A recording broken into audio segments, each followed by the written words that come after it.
Yun. So, pick up tayo dito sa Entry Meat Shop. Hello po. 9 to kuya? Yes po, 892 po. Tama ko po. Pirma lang po, no? Location po ni customer natin. Metro Gate po.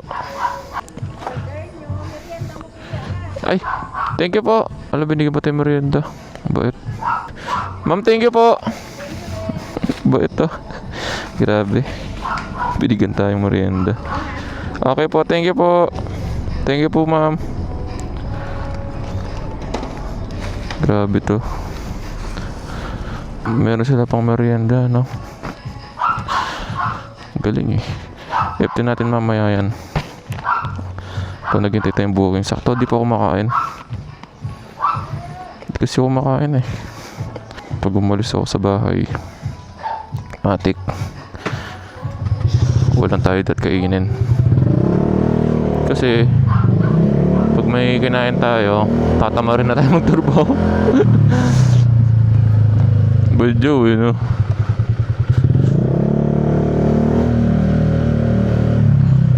Eh, yung drop pala natin neto, no? Sa Metro Gate. So, silencer tayo niyan.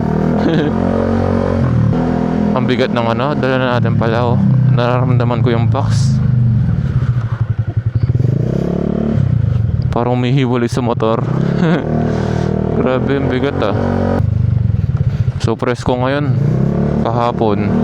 Di naman ako nagbiyahe kahapon kasi nga masakit yung pakiramdam natin. Kaya di rin tayo makapag-upload ng tuloy-tuloy. Sobrang init. Pero sobrang init nun.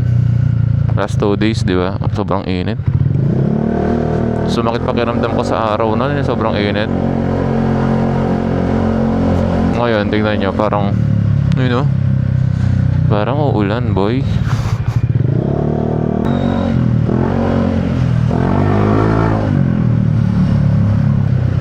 Ay, mali ko, no. Dapat pala duman na ako doon. Eh, okay lang. Wala eh. Makakalimutin tayo. Eh di sana di natin sinasabayan yung mga traffic dito.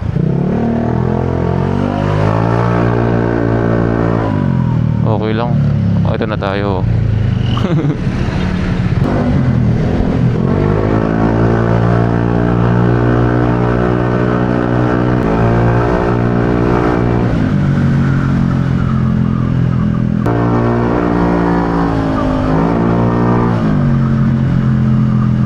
Nabilib din ako dun sa pinag-pick-upan natin, no?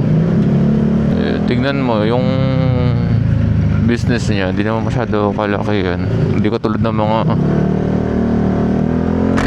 Hindi talaga katulad ng mga, ano, malalaking business, di ba? Tignan mo sila. Nagbibigay ng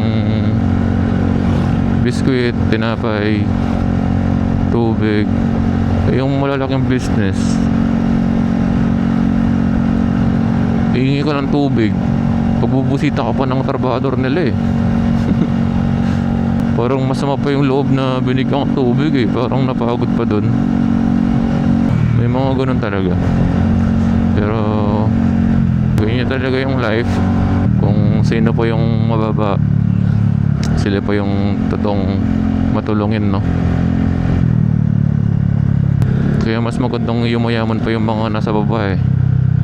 Kasi naranasan nila naging mababa. Ayan, silencer tayo dito. Matik na yan. Huwag mo nang sabihin. Ay, okay na. Dahan-dahan na lang tayo dito. Para hindi magalit yung mga guard. Siyempre, tayo mag-adjust. Ginusto natin tong king inang pipe na to eh. Pero yun nga, sabi ko nga, pag yung nasa bababa umangat,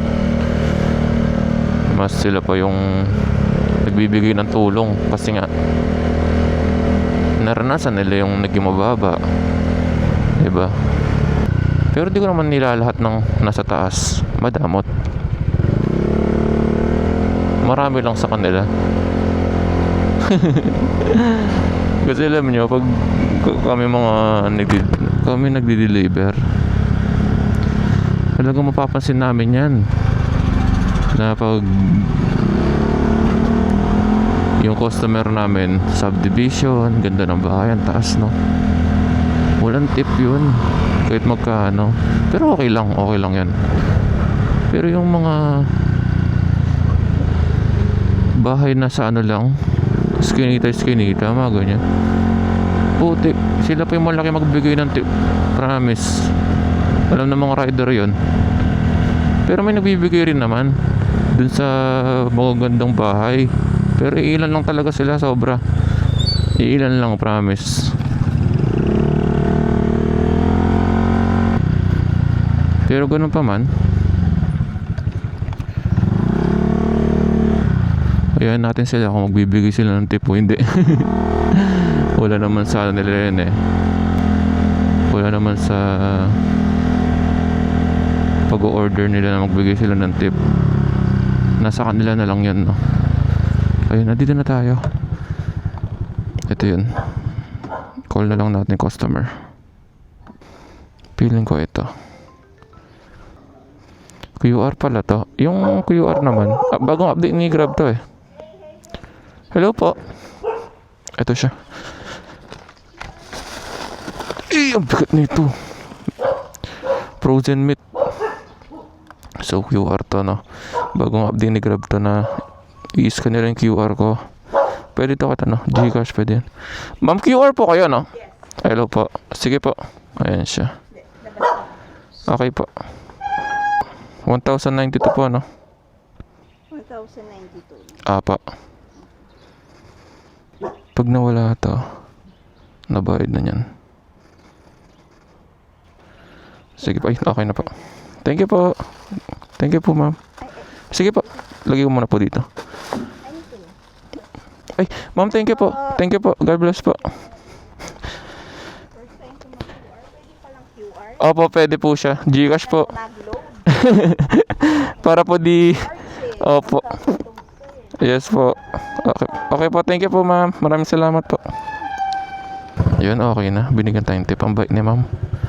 Ang bait ng pinag-pick-upan natin. Ang bait din ng pinag-drop natin. Tawag dito, jackpot boy.